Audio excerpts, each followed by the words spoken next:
Tonight, at this table in this room, my nephew slid a family utilities plan toward me, but every page said the same thing. Put our debts in your name, or lose your peace. Just sign at the bottom, Aunt Sylvia, he says, tapping the clipped stack on this table as if it were nothing. I'm Sylvia. I count costs people hide in small print. Across from me in this room sit my nephew Gavin and his wife Ria, shoulders almost touching as if they share one plan. Between us is their neat folder, my old mug, and one pen they have already uncapped and pointed toward my fingers. It's just bills, Gavin adds. You keep paying what you always pay. It just looks cleaner on paper. I rest my hands flat on this table so they don't curl into fists.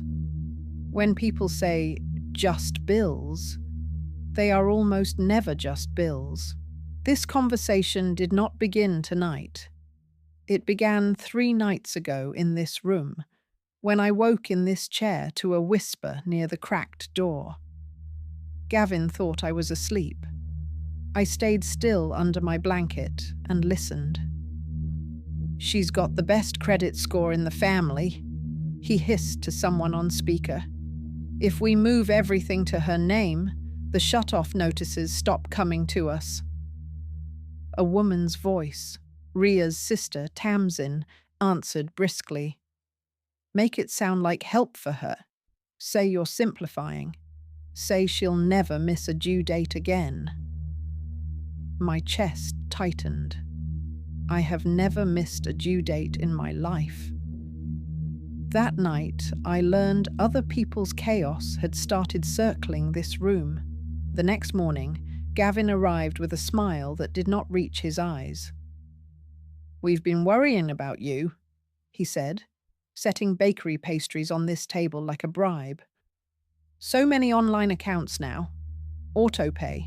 Passwords. It's a lot for somebody your age. At 68, I do not think of myself as ancient, but I let him talk. Ria joined in. It's safer if we put all the household stuff under one umbrella, she said. Power, gas, internet, streaming. We'll be listed as users. You'll be the main account holder. One neat plan. You won't have to touch a thing. My fingers tightened around my mug. They did not want to take my chores. They wanted to borrow my name. After they left, I sat in this room at this table with my old paper file. I still keep hard copies of every bill, clipped by year. I flipped through the most recent envelopes. Power, gas, council rates, phone. All in my name already. All paid on time, every month, for decades. That was not what they were after. At the bottom of the stack, tucked between my statements, I found something I had not put there. A red letter notice from Gavin's address, half crumpled. Final demand, it said. Amount, 4 months of unpaid electricity. Someone had slipped their problem into my pile, hoping I wouldn't see it until it was too late, and we had to act. That night, I sat in this chair and called the community legal clinic from my old landline. Let's say an aunt, I began, has relatives who want to put their overdue utility accounts into her name because her credit is better. The woman on the phone hummed softly. We hear that story a lot, she said. We tell all our elders the same thing. Never let someone else's debt ride on your good name. A utility account is still a form of credit. If they don't pay, the company will chase the name on the bill, not the person who uses the lights. Her words settled over this table like small weights, keeping my fear from floating away into denial. Write down your rules, the clinic woman added. When people cry or rush you, your brain will go foggy. Paper will stay clear. After we hung up, I pulled out my lined pad and a dull pencil from the drawer of this table. I wrote 3 short sentences in big letters. 1. I only put my name on bills for the home I live in. 2. I do not take on other people's past due amounts. 3. I only change money things after a quiet talk with a neutral helper. I read them out loud until they sounded like my own voice, not the clinic's. Then I folded the paper and slid it under the sugar bowl, my pocket policy living on this table. Now Gavin is back, folder open between us. We talked to the energy advisor on the phone this morning, he says. She said elders like you love these plans. 1 login, 1 bill. If anything goes wrong, we'll fix it. You'll be so relieved. Ria nods eagerly. Look, we even color-coded the pages, she adds, as if she were pitching a craft project. She shifts in this chair, restless. It's just a signature so they can move things around. I slide my folded paper out from under the sugar bowl and place it next to the folder. What's that? Gavin asks, eyebrows raised. My rules, I answer. I wrote them after talking with someone who has seen a lot of tricks. I open the folder and read the first page. Consolidated Household Utility Agreement, it says across the top. I read slowly, as if I have all night. Primary account holder, Sylvia Marsh. That's me. Beneath, in smaller letters, additional users, Gavin Marsh and Ria Marsh. It sounds harmless. Then I find the sentence that matters. Any outstanding balances on existing accounts for the above-named parties may be transferred to the new consolidated account at company discretion. I tap that line with my finger. Explain this to me, I say. Some colour drains from Gavin's face. It just means if there's a little left over, they clean it up, he says. Housekeeping. Housekeeping, I think. That sweeps their mess under my rug. I turn to the second page. Arrears transfer authorization. The words are denser here, meant to make tired eyes slip.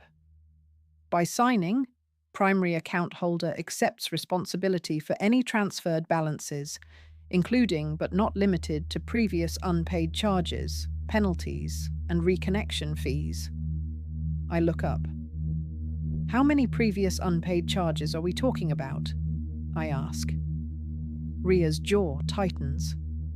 That's not important, Aunt Sylvia, she says quickly. Once everything's in your name, they'll work with us.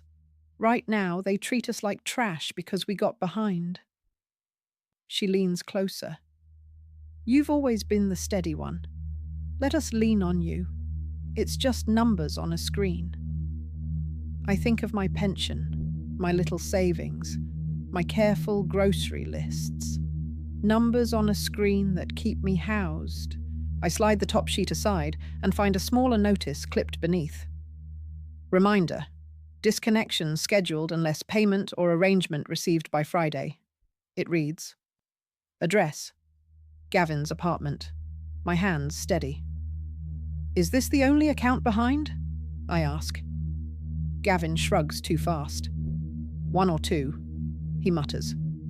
We had that car repair, and then Ria's sister lost her job and... I hold up a hand. I did not ask for the story, I say gently. I asked for the number. He looks away. About 2,000, he says at last. Spread over different things. But that's why the plan is good. They roll it in. You'll barely notice. I smile thinly. I notice when my name is tied to 2,000 of anything. I unfold my paper policy and read the first line out loud. I only put my name on bills for the home I live in. I tap the table. Where do I live? I ask. Ria blinks. Here, she says. In this condo. And where do you live? Across town, Gavin answers, suddenly wary. Right, I say. So my name belongs on the accounts for this room, this chair, this table, not yours. I point to the red letter notice. This is for your place. My rules say I do not adopt it. Gavin shifts.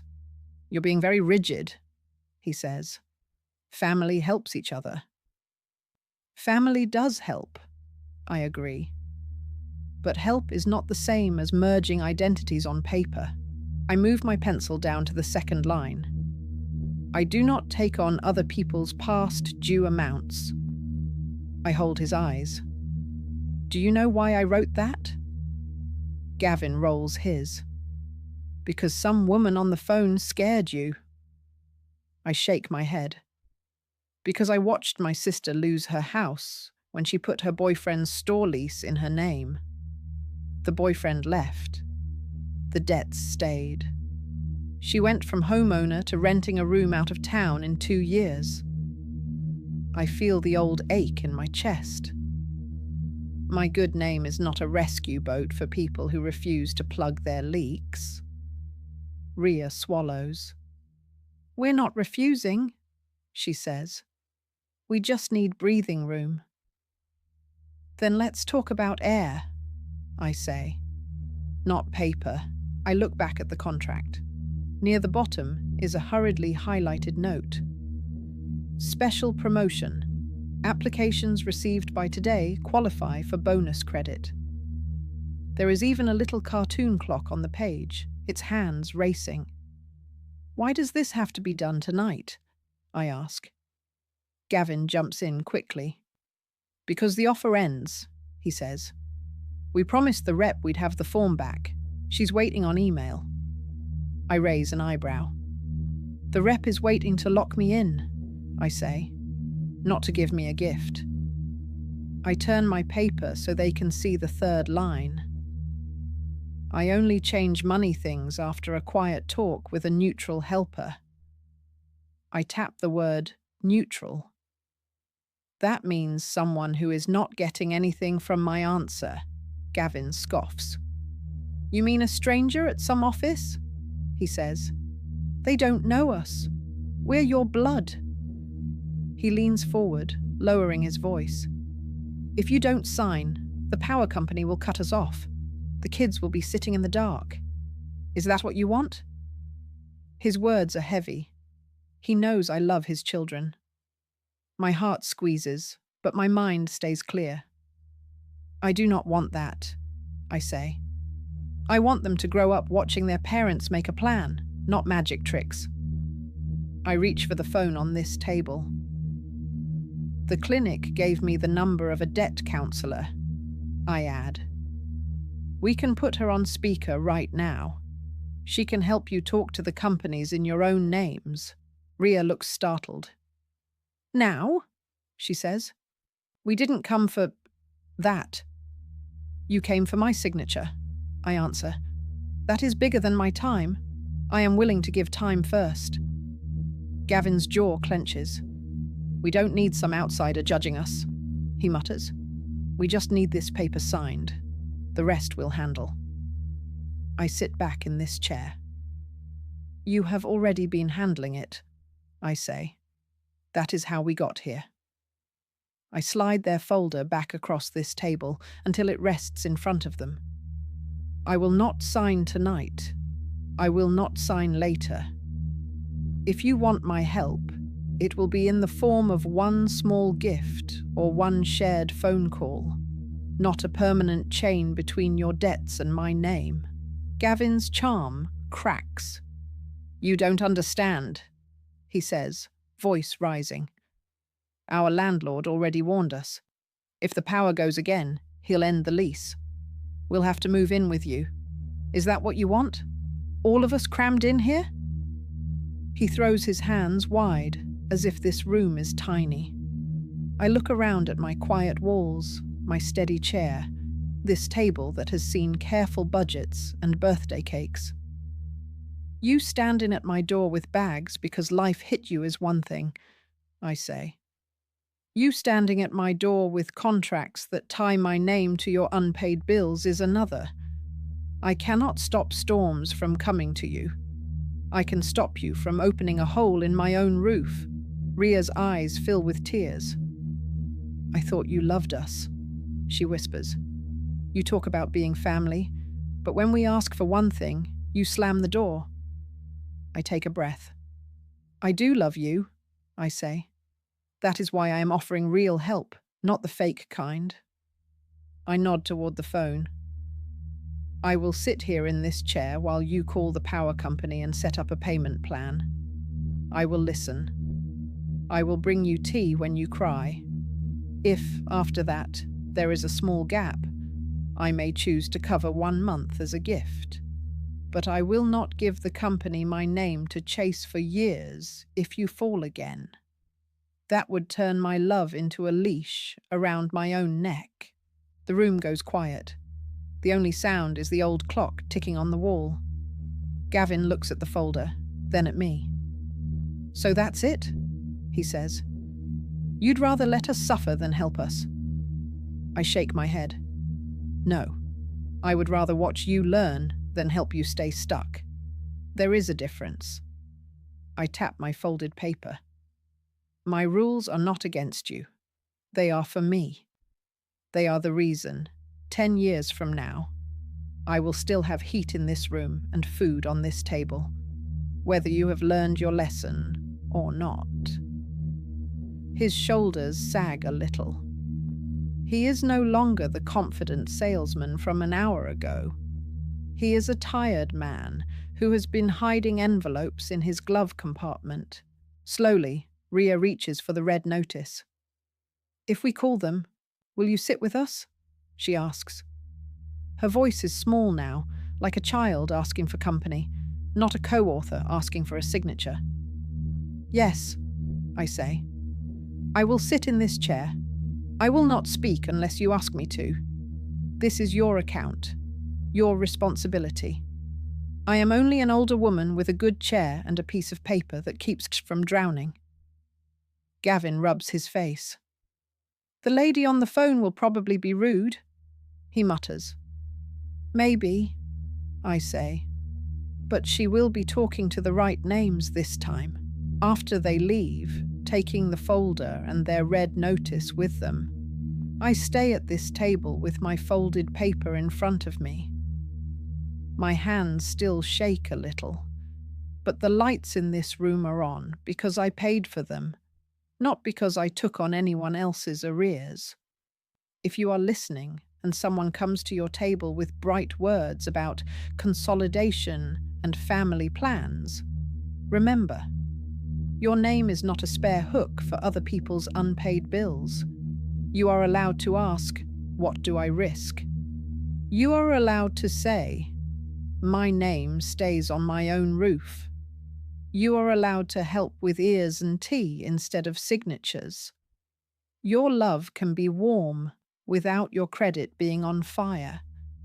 Protect both in this room at this table.